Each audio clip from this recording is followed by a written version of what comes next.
就是入会费要10多万，然后每个月还要交1万多。如果你们结婚成功的话，男的还要再给这个平台大概10几万的这样一个谢礼。那个介绍员还会同席，这个是老谁家的小谁，这个是老谁家的小谁，然后你们两个今天慢慢聊，要那个身高多少，体重多少，然后有没有头发，这种都可以，细节都可以。然后也是一开始要照相也要花3万多块钱，然后照一照有点像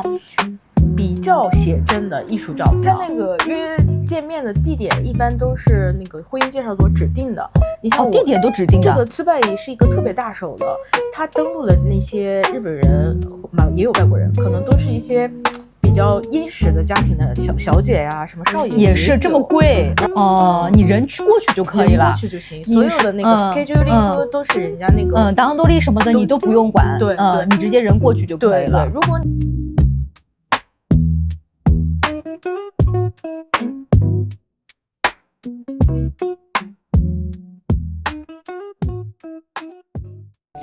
那牛姨你现在是单身还是什么状态？我都单身5、6年了，一直都是一个人。就是一直没有找吗？还是只是没有找到合适的？我一直都在找，一直都没找到合适的，就找也好多方法找吧。我也去日本特别大手的那种正式的婚姻相谈所，就是婚姻介绍所，对，然后也去过，还去过就是针对比如说某一个兴趣爱好的小众人群，就是在圈子里面给你介绍男女朋友的，这种我也参加过一次。然后再就是在那个 App 里上，然后也找了，就是这3个主要的手段吧，一直。后来在小红书上还有什么豆瓣上也发过那个征婚帖，都不太靠谱，反正也线下见过。我觉得像那个 dating app 的话，我相信很多人应该都不陌生吧，因为我觉得可能玩的人也挺多的，就在上面认真的想要找伴侣的人其实也挺多的。但是公소당 죠这个东西，我感觉我身边真的去用的人还是比较少的。这个东西我觉得我还挺感兴趣的。这是花钱的吗？花钱，就是日本我家的那家叫茨拜伊，然后公소당 죠在日本是最大手的。然后女生如果入会的话是要交入会费，但是就是你们2个成婚了之后，男方要给这个소당 죠就是那种谢礼一样的，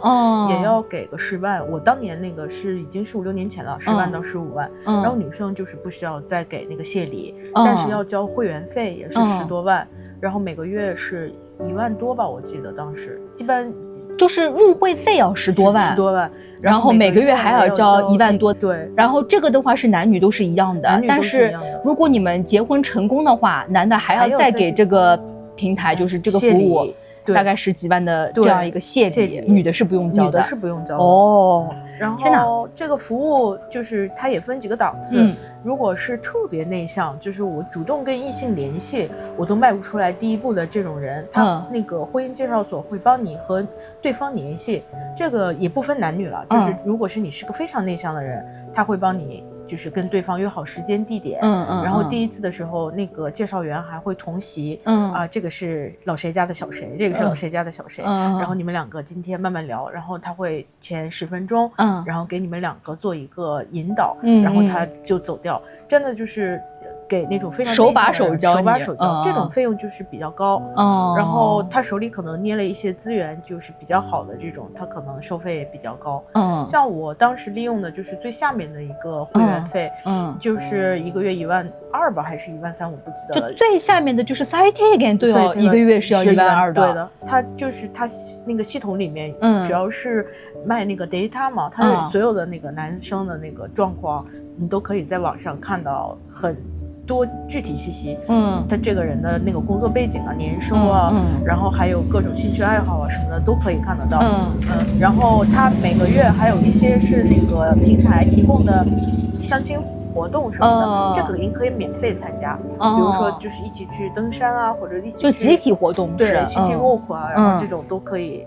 免费去参加，然后在那个时候可能就是一对多数或者 N 对多数这种。有很多见到陌生人，就是异性的陌生人的机会。哎，那是什么样？就是你能看到它里面 database， 比如说有很多男生的他登录的信息都有的，然后你是可以自由选的吗？你每个人都有一定的条件嘛，比如说我希望找住在东京的，然后年收在几百万以上，然后这个人可能是要那个身高多少，体重多少，然后有没有头发，这种都可以，细节都可以找，还有那个。就体重你不需要特别胖呀，不要特别瘦啊，然后日本不叫 chunikuchuze， 然后这种你可以选的，就很多条件你都可以指的，然后这样的话，那个 database 里面符合你的条件的人，然后你都可以，照片也可以看到，照片也是，它不是普普通通照片，它是领你去那个照相馆，霞信港，对，然后也是他们那个婚姻介绍连锁店的，然后也是一开始要照相也要花3万多块钱，然后照一照有点像。比较写真的艺术照，不是那种修的那个你妈都不认识你的那种艺术照，真的是比较反映你自然生活的。但是可能感觉就是很有 C Kids 感，或者怎么样那种，对，然后也不会给你照的说给你修的特别的瘦啊，或者是那个脸上的痦子给你点掉什么的，都不会有的，就比较真实的，有生活感，然后有那个亲和力的这种照片，我也拍过一套。当时感觉这个照片我现在还留在手机里呢。哎，啥时候给我看看？然后后来在别的平台上，我也用这个手机做自己的头像啊什么的。然后我在平台上看到别人的这个照片，一看啊，这个人也是去过那个你都是懂的，都是对，这种照片肯定都是为了相亲，然后特别拍的那个相亲照，但是不用穿和服啊，不是那种日本传统的相亲照。哎，那你那个就你符合你条件的，就他会大概出来这么个 list 嘛，对吧？然后你都是可以细看的，对，然后你就可以言い方悪いけど。選び放題，你是随便想要你比如说看中这个，你是可以直接提出联系的，想要联系。那这个跟这个就是 dating app 有什么区别吗？就 dating app 的话，你有兴趣的人，可能你点上了以后，你会自己跟他联系，对，然后问要不要约会或者怎么样。但它是工作当中嘛，那平台会在当中，比如说起一个什么作用吗，或者怎么样？平台基本上不会干涉你的那个2个人的私下交流，但是如果你不想主动说的话，就像我刚才说的那种，你可以让那个平台帮你去联系，然后这个有的时候会另外收费，如果你自己觉得自己可以，就比较 E 的那种人的话，你就可以直接联系，然后平台就不需要另收费用。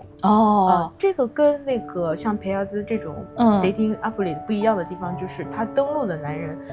或者女生，他的那个个人情报都是经过真实证明的，你的年收，然后你没有结婚，或者你家里住在哪儿，登录的那些情报都是真实的。比如说我本来是一个大胖子，然后我就是写那个体重什么，比如说50公斤，人家一看就没有照片这种事情，虚假的照片，然后那个情报，它那个基本上信息都是符合真实情况的，被那个切苦过的，这个比较值得信赖了。就平台起到了一个审查的作用，对，你的那个年收都是要提交那个年收证明，对，OK， 哎，这还挺有意思的。那你就直接 OK， 那你就是。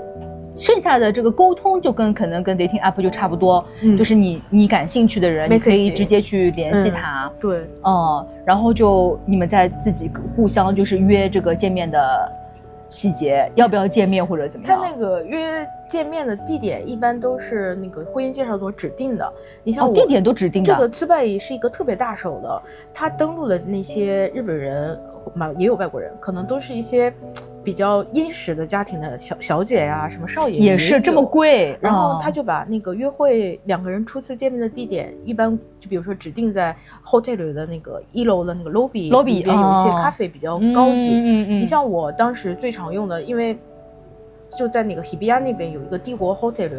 帝国 hotel， 对，帝国那个叫什么宾馆，然后在1楼它有一个很欧下来的。lobby， 然后里面有一个咖啡，是那种传统的那个日式咖啡，然后你不用提前跟他做任何预约，平台都就是那个婚介所的那个平台都给你约好几点，然后谁会去，你去了那个到时间，你只要去那个帝国 hotel 的那个1楼的咖啡，跟他说我是谁，你都不用说你来干什么，然后你跟他说名字，他就会给你安排到那个座位上，然后。那个指定的那个 menu 什么的都是人家就是指定好的，哦，你人过去就可以了，人过去就行，所有的那个 scheduling 都是人家那个当多利什么的你都不用管，对，你直接人过去就可以了。对，如果你第一次不想在他指定的那个地方，想自己选也完全可以。但是婚介所一般都会推荐，就是说第一次为了自己的安全，然后也为了那个双方的联络麻烦，都是还是去我们推荐的这些 hotel 的 lobby，肯定安全，而且那个。也周围的那个说话什么的，大家差不多都是干这个事情的人，也不会很那个哈兹卡西什么的。你比如说去那个有的那个咖啡什么的，旁边人家可能就是普通人，人家在那边吃饭，你俩在这边哈基梅马西的，就有点很哈兹卡西嘛。但是在那种场合不会，因为基本上就是用途就是来干这个的。那你那个时候去的次数多吗？你有经常去吗？因为当时你想啊，他一个月1万多，就是支出还挺高的。当时就本着速战速决，然后短期找到一个，总之就是先退会那种，然后目标就很明确。当时我就是周末、周六、周日，基本上每个下午都是集中。一天见3个人，然后比如说下午1点钟见一个，然后一个人大概就是45分钟，然后中间那个 toilet QK， 然后就是2点再见一个，然後 toilet QK， 然后3点多再见一个，然后基本上就是一下午在那个帝国 hotel 我要吃3份 cake set， 然后喝3杯咖啡。然后它那个 cake set 就是基本上就是巧克力、cheese cake 和那个草莓蛋糕，那个奶油蛋糕 cake， 就是我这3个 cake 每个下午就是轮着吃3个cake， 然后喝3杯咖啡，然后见3个人，就是到45分钟基本上大家你跟一个初次见面的异性，除非是特别情投意合，才会聊就是1个小时以上。基本上大家把个人的那个爱好和要求说完之后，你可能就很快在自己内心做一个判断，下次还要不要见这个人。所以说根本就不会说那个下一个来不及这种状况，基本45分钟你自己就那45分也就是一个美亚斯，大概差不多你第一次见面都是这个样子，并不是说什么就平台规定的就是一个，也不是的，就是你们特别聊得来，你们一直聊下去也是可以的。就是如果他觉得特别投脾气，比如说要是下午3点多有一份，他那个聊完之后，然后又下午4点多要马上吃饭了嘛，他就说我们换一个地方，要不要一起去个 dinner 什么的。如果你那天又没什么事情，你也对这个人比较有好感，然后那个 Hibiya 那边不是有好多 restaurant 嘛，然后 Yurakucho 也很近那边，然后那个 Yurakucho 那边有很多izakaya，然后就挺便宜的嘛，然后2个人就一步到那边，然后izakaya我也跟他一起吃过晚饭什么的，就这种那个 plan。但是白天要2点多就是结束的那种，我就不会，我就说下面还有安排，然后人家也就是心知肚明，然后也不会那个。那会不会发生那种他也在同一个地点，然后下面有另一组，然后你们2个就对，就是我不是说刚好我们2个同时结束，同时下一份，是我结束了，我下一份就 Tsuzuki，然后他是结束了之后，可能他等1个小时，他去别的地方，然后去 Tsubus 1个小时，然后过一会儿我见第3份的时候他又回来，然后好尴尬。我心比较大，我是不怎么尴尬，然后就跟人家一笑呗，大家都知道。我就刚才也说过，这个地方就是用来做这个事情的。就是周围的人，你看看都是穿的比较就是 kokile 的那种女孩子呀，然后比较有清洁感的男生啊，一看就是来相亲的。所以说大家都知道这个人是来相亲的，所以也不存在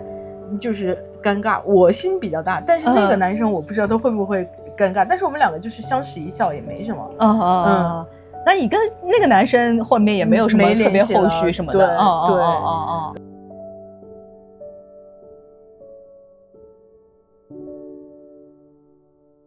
然后他跟我说，如果我们2个以后在一起了，我希望你能跟我一起进入这个2次元的桌游世界。然后他说，我对所有的女孩子都没有别的要求，我只有这一个要求，就是跟我一起享受我自己的爱好。没办法，只能说不在兴趣爱好的周边找，再先找女生，然后再把那个女生拉过来，能感觉到他是对前妻各种不满，所以导致他们离婚。他要找下一个妻子，唯一的要求就是所有他前妻犯过的错，这个妻子都不会再犯。好窒息啊！然后他看来这就是一个大逆不道就非常浪费的一个行为。咱们都是一家人了，就一个缸子的水洗呗，我也挺干净的。然后当时就非常满意，我看见眼睛里面就是满眼的那个赞同，或者是那个就是这个女人可以的那种眼神。真的好可怕。然后当时他就突然沉默了，一下子失望了。他跟我说，他说那个原来结婚的时候，他老婆就是一个跟我一样的人。但我觉得你如果有这个经济条件的话，也就可以，对啊，你花得起，你无所谓嘛，对吧？但是就你做事情，你有点超出自己的对啊，跟自己的这个经济实力还是得要相匹配吧，你要靠借钱来就是满足自己的兴趣爱好，那你这生活怎么过呢？那我觉得这也不是你挑啊，我觉得这很正常啊，我觉得